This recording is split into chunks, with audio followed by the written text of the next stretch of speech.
So, you're moving to Durham, and you want to be near Duke University because you're working there, you're working at Duke University Medical Center, maybe you're teaching there, maybe you're going to school there, or maybe you have some other reason that you want to be near those Blue Devils. This video might save you from living 20 minutes away when you thought you were 5. Because Durham doesn't look that big on a map, and then suddenly you're late for work at Duke Hospital because you're stuck behind someone who's decided this is the exact moment to reflect on life before making a left turn, or because they got distracted on their phones and they've cut scrolling when the light turns green. Today, I'm going to break down the best neighborhoods near Duke University and a few that I'd be careful with. If we haven't met, thank you for being here. Thank you for watching my videos. My name is Bill Stevenson. I'm with Spotlight Realty. My team and I help people relocate to Durham and the Triangle every single week, often because people are moving to work at the city's largest employer, which is Duke University. And before we jump into the neighborhoods, there's just one thing that people get wrong all the time. Duke has 2 campuses. There's East Campus and there's West Campus. West Campus is probably the one you're thinking of. It's where the medical center is. It's where most of the academic buildings are, most of the departments, most of the schools, except for Trinity. And everything you've seen on Instagram, like Duke Chapel and Duke Gardens, Sarah P. Duke Gardens, and Cameron Indoor Stadium, Wallace Wade Stadium. So if you're working at Duke Hospital or really doing anything tied to Duke, you care probably about being near West Campus. East Campus, there are classes there, but it's mostly residential, and it's some beautiful neighborhoods around it, but West Campus is where most stuff happens. A quick note before we jump in, what I'm going to be talking about are typical 2026 ballpark price ranges for these neighborhoods, not exact values. Durham as a whole sits roughly in the $400,000 range. $430,000, I believe, is the average or the median price over the course of the last 12 months or so.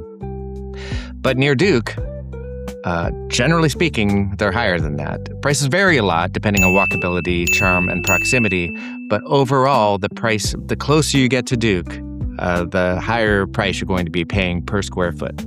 So here are some of what I consider to be, and most locals consider to be, the top neighborhoods that are in close proximity to Duke. First, Trinity Park. If you want classic Durham, this is it. It's walkable to Duke, although it's walkable to Duke East Campus. It has historic homes, tree-lined streets, lots of professors live here, front porches where people sit and pretend to read, but really are just scrolling probably behind their book. The typical price point here is $600,000 to over $1 million, sometimes well over $1 million. This is one of the most desirable neighborhoods near Duke, and it's priced like it. It has other benefits, like it's literally walking distance to Brightleaf Square and many of the downtown attractions. It is close to the Farmers Market and Durham Central Park and everything that the downtown Durham has to offer, in addition to being close to Duke's East Campus. All right, and right next to Trinity Park is Old West Durham. It's right next to it, but it's considerably more relaxed, a little bit closer to 9th Street. Great restaurants, shops, walkability. Typical price point can be pretty low, $450,000, but it can also be pretty high, up over $800,000 plus. This is where people land when they want Trinity Park, but want to keep a little more of their money. Just north of Old West Durham is Watts Hillandale. This one flies under the radar a little bit, right along Club Boulevard. Actually, north of Club Boulevard, just a little bit south of Club Boulevard.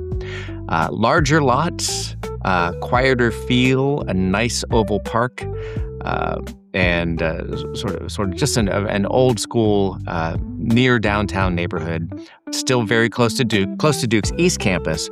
But also, this one is actually just a stone's throw away from Duke Hospital, too. So it's getting very, very close to Duke West Campus as well. Typical price point, maybe around $800,000 and just above. It's just like Trinity Park, but for people who don't want that much attention, I guess. Duke Park, a little bit more of a value play, still close to Duke, but more variation from street to street. Price points can be around $700,000. There are some good opportunities here below that. You just need to know where to look. The difficult part about this part of downtown and this part of the neighborhoods that are close to Duke is that this is pretty close in some ways. In some areas, it's pretty close to Interstate 85, which makes it somewhat noisy. So that's something you have to look out for You might not see it on a map. You have to go visit to know that, well, if I'm having a picnic here, if I'm having a cookout in my backyard, I'm going to have some loud music so that we're not hearing the semis going by on Interstate 85. Okay, Hope Valley. Now we shift gears. Bigger homes, more established, anchored around the Hope Valley Country Club, which is very old school. This whole neighborhood is very old school. It's some homes built in the 1920s, up in, of course, some brand new homes too, some brand new mansions built in the 2010s, 2020s. Typical price point is $600 to $1.5 million plus, and I must put an emphasis on that plus. This is less a walk to Duke and more arrive very comfortably within 10 minutes or so. Routinely, Hope Valley is described as one of Durham's really top best neighborhoods. So let's just say you will not be the only Duke employee, especially Duke Medical Center employee, living there. So we're going to go a little bit north. We're going to go to, we went a little bit south to Hope Valley. We're going to go a little bit north to Croasdaile, a North Durham option, another golf course community like Hope Valley. Very quiet, suburban feel. This one was built more 1970s, 1980s, and some sections of it up into the 2010s. A very quiet suburban feel. Typical price point, $500,000 if you're lucky, up to $1 million plus. I think it's underrated as a neighborhood if you want space, but it's still very, very reasonable access to Duke, especially West Campus and the hospitals. All right, next, very close to Duke, West Campus again, is Duke Forest. If you want trees, you get trees. And you also get mid-century modern. Lots of mid-century moderns here built in the mid-century, of course, in the 50s and 60s. Private, wooded, peaceful, still very, very close to campus. Feels like you live in a nature preserve, but you still make your 9 o'clock meeting or your tea time because it's quite close to Duke University golf course. It should be noted that it's pretty hard to buy a home in Duke Forest. Mid-century moderns in the first place are very popular right now, and it's just a place that's so convenient to Duke that homes come on the market and leave the market within hours or days. So make sure that you have alerts set up in your collections with your Spotlight Realty realtor, so that you can act fast, because you will need to act fast in Duke Forest, unless the home needs work. In which case, there will also be a bunch of people wanting to buy it too, because they fix it up and make some money on it. So in any case, Duke Forest, act fast. All right, this one's a little bit of a sleeper. I'll call it a hidden gem. It's a small neighborhood. It's called Birch Avenue. It's closer to downtown, really pretty much right between East Campus and West Campus. Smaller homes with a lot of charm.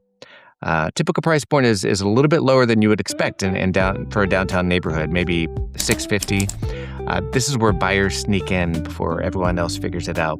Again, this neighborhood is in pretty high demand because it's so small and because it's so convenient to both campuses of Duke. All right, we're going to get pretty practical here. More practical option is American Village. 1980s homes, some townhomes and some condos, yes, but in a very, very convenient location. This is a master plan community, but a little quirk to it is it doesn't actually have an HOA, no HOA fees at all. And so you don't have to worry about that. You can, if you want to have a toilet in your front yard using it as a planter, you can do that, but your neighbors can too. The typical price point here for single family homes, probably $550 to $650, maybe $700. Not flashy at all, but it really works. It's a nice, walkable neighborhood. You can't walk to a destination necessarily unless you have a lot of time, but a nice place to walk with friends and family. Very green, lots of trees, and still only a 10-minute drive to Duke's West Campus. And this is probably not very convenient to East Campus, but it's very convenient to West Campus. Another hidden gem in that same area, right adjacent to American Village, is a townhouse community called Thompson Ridge. Very specific, but very good for the right buyer. Close to Duke Medical Center, on the bus line. Typical price point, maybe $300,000 to $450,000, $500,000. If you're a medical school resident or a nurse or a grad student, this might be the most efficient decision you make. It's a townhouse community that was built only about 10 years ago, so it's still fairly new. It has a dog park and a pool and really, really nice homes and great plans, and like I said, extremely convenient, especially to Duke Hospital. Okay, Woodcroft. A little further out. Technically, this is South Durham, and it wouldn't come up in most discussions of homes, of neighborhoods that are close to Duke University. But it is worth mentioning for one reason.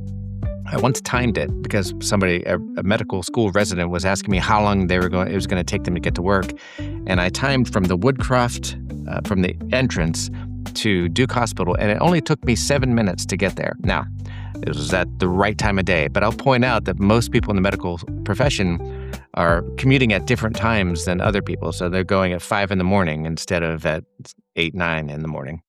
So the traffic will be a little bit lighter. So Woodcroft is, and all of the South Durham neighborhoods are still an option. Woodcroft has trails. It's a very established community built in the 1980s. A little bit more space than some of these downtown neighborhoods, and the typical price point can be $400,000, a little bit less if you want to live in a townhouse or a condo, certainly, and it can go up as high as $700,000. Now, for full disclosure, I live in Woodcroft. I've lived there for 30 years, but if you're okay with a slightly longer commute, you get a lot more lifestyle for the money. There's a beautiful pool in the neighborhood, lots of playing fields and playgrounds and daycares, and it's really set up for that kind of lifestyle. All right, here's another hidden gem that won't come up in most discussions about homes close to Duke. It's called Churton Grove. It's in Hillsborough. But it's an easy commute, especially to West Campus, especially to the university hospitals. I talk about Hillsborough a lot, and for good reason. I really like it. It's a charming small town, but it still has great proximity to Duke, especially this neighborhood, Churton Grove, built in the early 2000s with lots and lots of space, and again, a great neighborhood that has lots of walking paths and recreational amenities. And yet still only 10 or 15 minutes to Duke's West Campus, so definitely something you want to check out. Now I'm going to talk about some neighborhoods that I think you need to be careful with. Neighborhoods that look like they're close to Duke, and in fact, they may be close to Duke, but for one reason or another, I'm going to tell you reasons that I think that you might want to think carefully about them. First one is Five Oaks. Five Oaks is a nice-looking, a lovely townhouse community about halfway to Chapel Hill. And the one obvious reason that you might avoid it if you're working at Duke is you're halfway to Chapel Hill and you might run into a lot of Tar Heels. The typical price point at Five Oaks for these townhouses is $275 to $375, so it's not bad. But if your main focus is Duke, the commute really is longer than it looks. But underneath the surface, some of these townhouses have some hidden problems, let's just say, maybe some foundation issues, some water flowing into the foundation, and of course that comes with some pest problems, some wood-destroying insects, and that kind of thing. So you have to, if you want to look into a townhouse here, just make sure you're looking at those things as well. Another place to avoid is called Partner Place. Boy, it's really, really close. It's really close to Duke's West Campus, very close to the medical center. Lower price point, but quite a bit of variability, $250,000 to $375,000. You want to look very carefully at the condition, the HOA, and long-term resale. It's good for investors maybe, or parents. It has a lot of units where a parent has purchased it and one of their children lives in it, and they have 3 roommates, all who are renting rooms, so it's very good for investors. But that makes for, let's say, very rowdy Friday nights and Saturday nights. Now, Duke students are typically very serious students, so great for investors maybe, but really not great if you're going to be living and working at Duke. Oh, and certainly not a blind purchase from out of state. You've got to go to the property, ideally on a Saturday morning, and see how many pizza boxes and beer cans are littered around the area before they clean it up, before you make a blind purchase from coming out of state. Another lovely neighborhood that you might want to avoid if you're going to be working at Duke is called Treyburn, a lovely golf course community, and it's great if you want to listen to an hour and a half worth of podcasts every day, but otherwise perhaps not the best commuting distance to Duke University. Okay, the last neighborhood that I think you might want to avoid is called Briar Chapel. Briar Chapel is a wonderful neighborhood south of Chapel Hill, and it's very tempting to want to live there because taxes are lower in Chatham County. The houses are beautiful, and the community is very, very nice. However, somebody once counted there are 46 traffic lights on 15501, which is the name of the main artery that goes to Duke University from down this direction. 46 traffic lights between Briar Chapel and Duke University Medical Center. So unless you love a long commute, I would say you might want to avoid Briar Chapel. There are a bunch of others that I think deserve honorable mention that I didn't have time to go into today. In West Durham, Garrett Farms, Hope Creek. In South Durham, Hope Valley Farms, Wood Lake, Marydell. And in Chapel Hill, you might want to look at Meadowmont. At the end of the day, the best neighborhood near Duke comes down to your budget, how close you really need to be, and the lifestyle you want. And honestly, this is where a lot of people get it wrong, trying to figure it out online or from a distance. So if you're thinking about moving to Durham, especially near Duke, my team and I help people do this every single week, every single day. You can scan the QR code that's on the channel, or use the link in the description to book a call directly with me, a Zoom call. We'll help you figure out exactly where you should and should not be looking, depending on your preferences. And if you want to go deeper on Durham, watch the next video right here, the pros and cons of living in Durham, North Carolina. Also, I'd appreciate it if you would subscribe so that you are alerted when more of these videos are posted, and I hope to talk to you soon. Thanks so much. I'm Bill Stevenson from Spotlight Realty.